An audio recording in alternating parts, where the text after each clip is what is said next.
For the first time, pupunta ako sa Raon Street. Ang worry ko lang, hindi kaya ako maligaw. Basta sabi ng tatay ko, madali lang daw yun matunton. Gamitin ko lamang daw ang aking tenga bilang isang tracking system. At kung hindi yun mag-work, abay magtanong-tanong na lang daw ako sa mga tindera.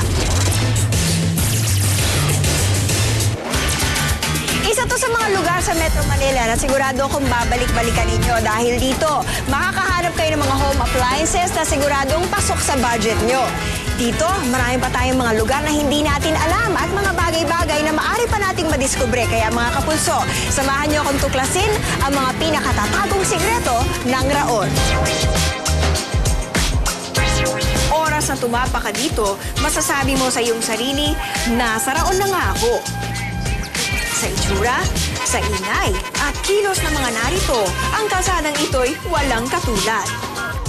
Ito ang panalo. Bawat kanto na pasukin, iba-iba ang maaari mong bilhin. Ipinangalan ang iskinita sa dating Gobernador General ng Pilipinas na si Jose Raon. 1960s, nagsimulang makilala ang Raon dahil sa malakas na bentahan ng plaka. At dito, unti-unti na itong nakilala hanggang sa binansagang Tin Pan Alley ng Pilipinas. Matapos namang magsulputan ng katakot-takot na electronic shop, naging bukang bibig ang Raon bilang electronics haven. Kaya nga daw, kapag nangangailangan ka ng piyesa para sa kahit na ano, dito ka raw makakakita. Dito sa Dico talaga makakatagpo ka ng lahat ng mga pangangailangan mong appliances sa bahay. At syempre, lalo kang makakamura kumpara sa mga mall. Tingnan natin kung ano meron sila dito.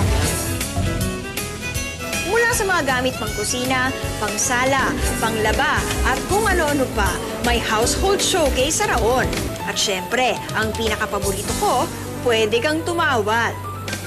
Ito magkano to? Ito yung 9,350. 9,350. May discount na yun kasi 6,795 ito. 9,3. 93 na lang. Pwede rin, 9,300. Talaga? Hindi, 93 pesos. Ay, hindi pwede. Okay. Noong panahon ng Hapon, dito raw sakaling ito, nanirahan ang national artist na si Fernando Amorsolo at ang kanyang pamilya. Pagkatapos ng World War II, lumayo naman dito ang mga Amerikano at nagtayo ng mga tindahan at mga repair shops. Mga musical instruments naman ang matatagpuan dito sa Puyat at Sales Street. Kung makikita nyo, iba't ibang mga instruments ang nandito. Ultimo, mga gitara, mga speaker, lahat ng mga requirements niyo sa inyong musical hobbies, dito nyo makahanap. Mas mura ba dito kaysa sa ibang lugar? Oo, mas affordable yung price. Saka pwede silang tumawad. Pwede hindi silang madamihan. Wholesale, pwede rin wholesale, pwede rin retail. Pwede ding retail. Uy! Ibang klase. Upuan na. Instrument pa. Suki rin dito ang mga organizer ng mga paliga sa barangay at mga beauty contest. At kung gusto mong maiba, go for the trophy na made to order. I did not expect this. Kasi nung bata pa ako, pag may mga project kami, dito ako pumupunta para mamili ng mga materialis na gagamitin namin. Kasi nakakamura po ako dito, nakakatipid. Tsaka mga magaganda po yung pangapanindan po nila.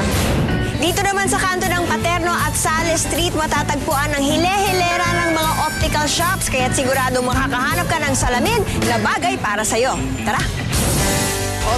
Optical clinic. Kakahilo, dami nila. Sari-sari mga eyewear para sa mga malabo ang mata o sa mga gusto lang pumorma. Why do you think this whole street was chosen as an area for optical shops?